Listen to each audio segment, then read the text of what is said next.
Ma première question, Eric Zemmour, c'est déjà, est-ce que vous connaissez VA+? Non.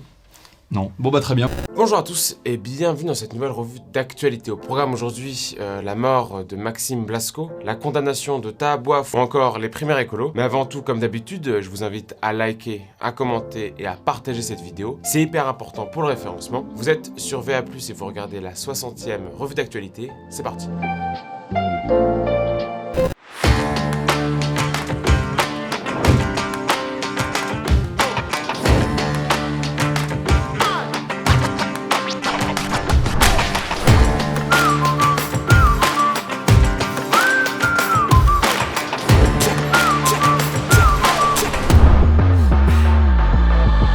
Première actualité de la semaine, c'est la mort et l'hommage au militaire français Maxime Blasco, mort pour la France le 24 septembre 2021. Alors, c'est qui Maxime Blasco? C'était le caporal-chef de la 7e brigade de chasseurs alpins de Vars, connu pour de nombreux faits d'armes et notamment pour le sauvetage de 2 de ses camarades, comme on va le voir. Il commence comme boulanger avant de s'engager le 1er août 2012 dans l'armée. Il est notamment connu pour avoir été projeté sur 5 théâtres d'opérations militaires et avoir été décoré de l'opération Sangaris, Barkhane et Aconite. Il sauve son ami au péril de sa vie en 2014, mais c'est surtout un sauvetage filmé qui fait sa renommée. En gros, lors d'une attaque le 14 juin 2019, le véhicule Gazelle est pris d'assaut et Maxime Blasco décide de sauver ses 2 frères d'armes. Une scène surréaliste du coup qui lui permet à lui et à ses 2 amis militaires d'être sauvés. Il est mort d'une blessure à la tête le 24 septembre 2021 lors d'une opération contre le groupe de soutien à l'islam et aux musulmans au sud-est de Ndaki, près de Gossi au Mali. Donc, ce qui est paradoxal, c'est qu'on vit dans une époque où on a le qualificatif héros assez rapide. Dans une séquence sur ce sauvetage héroïque lors de l'opération Barkhane, Maxime Blasco est interviewé et la journaliste lui demande s'il se considère comme un héros puisqu'il coche toutes les cases, clairement. Et bah il répond que non. Pour lui, il se contente de faire son métier, c'est-à-dire de servir son pays. Parce que sauver des camarades blessés en terrain hostile sous le feu ennemi au péril de sa vie relève de la grandeur d'âme et non d'une aptitude militaire. Un hommage lui a été rendu mercredi 29 septembre lors d'une cérémonie à l'Hôtel des Invalides. Il a été élevé au grade de sergent à titre posthume et a été fait officier de la Légion d'honneur en présence de sa famille et de plusieurs membres du gouvernement. Alors du coup pour la deuxième actualité de la semaine, on va parler de la hausse du prix du gaz. Donc pour en parler, je suis avec Jean-Baptiste Giraud. Bonjour Jean-Baptiste. Bonjour à vous. Donc tu as publié aux éditions Ring un bouquin intitulé Dernière crise avant l'apocalypse, dans lequel justement tu traites un petit peu des enjeux énergétiques. Bah beaucoup, ouais, c'est un des gros chapitres. Et tu es rédac-chef à Économie Matin. Exactement, que j'ai fondé. Du coup on a une explosion du prix du gaz. Pour quelles raisons exactement? On a une explosion du prix du gaz aujourd'hui et ça va continuer à 12% en octobre, 15% annoncé, sans doute gelé par le gouvernement pour le mois de novembre et ça va sans doute continuer. Pourquoi? Parce que vous avez le monde entier qui cherche à remplir ses cuves pour être capable de passer l'hiver. Si votre cuve de gaz a atteint 95% de sa capacité et que vous êtes à la recherche des 5% manquants qui vont vous permettre de passer l'hiver, en réalité, d'ailleurs tout le monde remplit plutôt à 105% pour avoir une petite marge de sécurité, ouais. Eh ben, en ce moment tout le monde est à 95%, donc on est prêt à payer à n'importe quel prix les pourcents qui vont manquer. Parce que ce qu'il faut bien comprendre, c'est que en hiver, quand on doit produire de la chaleur, mais aussi de l'électricité avec le gaz, et aussi accessoirement avec le charbon, et aussi accessoirement avec le fioul, quand on n'a que 95% de ce dont on a besoin, on est planté. Puisqu'il y a bien un jour, on dit « Ah, mais j'ai plus de gaz, je ferme ouais. ». Je sais pas si dans une maison de campagne ou chez vos parents ou autre, vous avez déjà eu le coup de la chaudière s'arrête parce qu'on n'a pas fait le plein de fuel, on n'a pas fait le plein de gaz. Mais tout d'un coup, quand pendant 24, 48, 72 heures, il n'y a plus d'eau chaude, il n'y a plus de chauffage, retour à l'âge de pierre, ça c'est tout drôle. Ouais. Alors, quand on a des radiateurs électriques, on triche, mais là, c'est ce qui est en train de se passer. Tout le monde se précipite sur les derniers stocks de gaz disponibles, sur les derniers méthaniers, sur les derniers mètres cubes de gaz qui arrivent par Nord Stream 1, Nord Stream 2, d'autres tuyaux qui sillonnent l'Europe ou qui viennent d'ailleurs de l'Algérie, entre autres. D'accord, merci beaucoup. La troisième actualité de la semaine, c'est la défaite de Sandrine Rousseau aux primaires écolo. On vous en parlait les semaines passées, mais la guerre faisait rage entre Yannick Jadot et elle. Alors, c'est pas passé très loin pour la députée du Wokistan qui a obtenu 48,97% des voix. Il manquait peut-être des voix de talibans. Dans cette élection, Jadot était apparu comme pragmatique, plus apte à gouverner en avançant des arguments un peu peut-être un peu plus solide, face à une Sandrine Rousseau un peu trop remontée contre le patriarcat, le privilège blanc et la transphobie dans les milieux policiers. Bon, donc là, c'est un peu le retour à l'état de nature pour Jadot. Qu'est-ce qu'il peut faire? Dans le climat politique actuel, on peut s'attendre à ce qu'il tende la main au PS, qui existe encore, malgré ce qu'on peut penser, ou à la France Insoumise. Mais plus généralement, selon le politologue Daniel Boy, cette primaire incarne vraiment les deux écoles dans Europe Écologie Les Verts. Une école assez classique, un peu libérale, qui veut mettre de l'écologie dans la politique, et une autre incarnée par Sandrine Rousseau, composée essentiellement de Sandrine Rousseau et de son homme déconstruit, Merci. pour qui l'écologie est aussi importante que la déconstruction et le post-matérialisme, ce qui expliquerait d'ailleurs peut-être le soutien indéfectible d'Alice Coffin. Et vous, qu'avez-vous pensé de cette élection? Quelle stratégie peut emprunter Europe Écologie Les Verts pour avoir une chance en 2022? Donnez-nous votre avis dans les commentaires. La quatrième actualité de la semaine, c'est le remboursement de davantage de consultations chez le psychologue qui sont pris en charge par la sécurité sociale. Et pour ça, Baudouin, tu reçois aujourd'hui Marie-Estelle Dupont. Marie-Estelle Dupont, bonjour. Bonjour.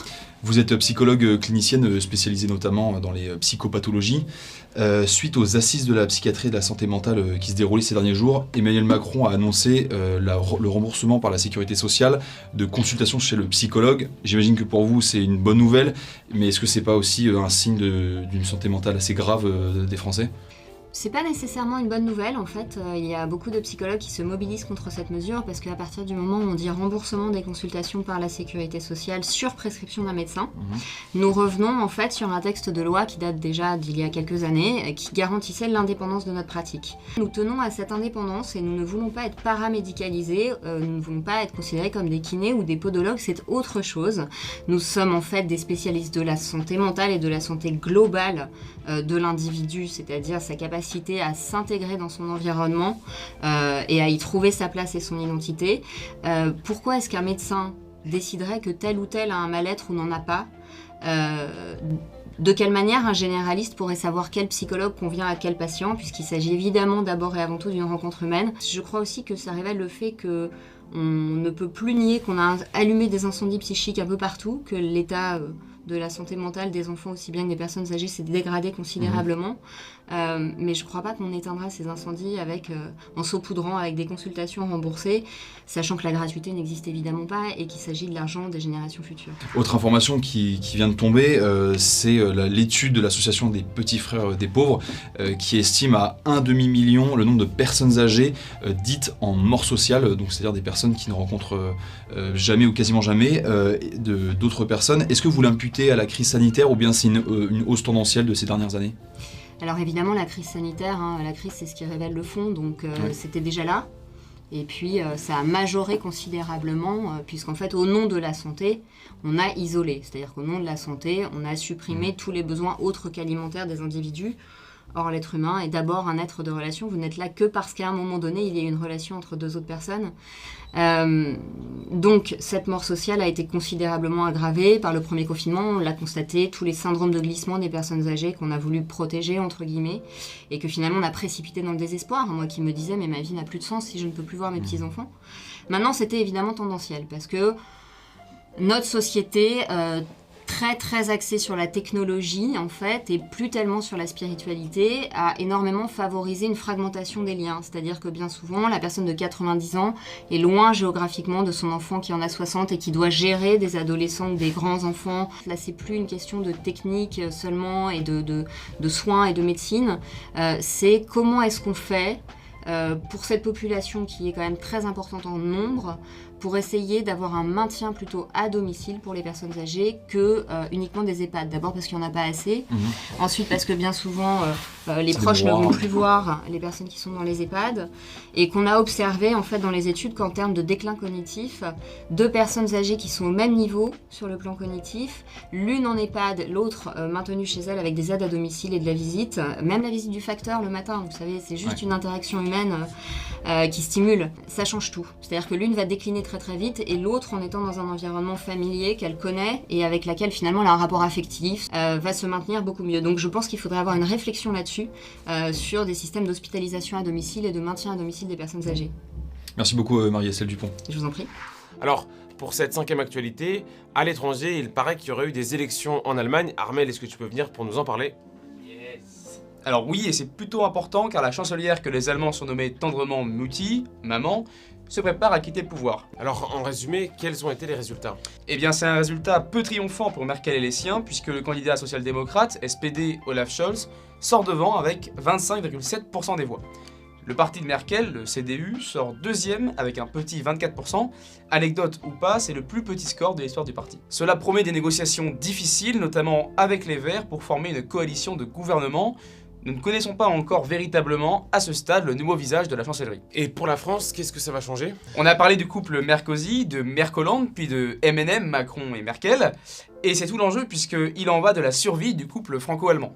Eh bien oui, parce que les Allemands ont au moins compris une chose de plus que nous, un État qui fonctionne est un État stable. Ce qui est intéressant, c'est surtout le fait que la future coalition qui dirigera l'Allemagne sera forcément de gauche, et plutôt très à gauche. Il faudra donc regarder de très près ce que les premières mesures vont dire de la suite de nos relations avec l'Allemagne. Le phénomène web de la semaine, c'est la condamnation du militant vraiment très antiraciste Taha Bouaf à une amende de 1500 €. Il était poursuivi pour avoir qualifié la policière Linda Kebab d'arabe de service en 2020 sur Twitter. Pour l'anecdote, Linda Kebab a déclaré qu'elle verserait cette somme à une organisation d'œuvre sociale pour des policiers pour une fois que Taha Bouaf fait une bonne chose de son argent. Merci d'avoir suivi cette revue d'actualité, n'hésitez pas à commenter, à liker, à partager et moi je vous dis à très vite. Ciao.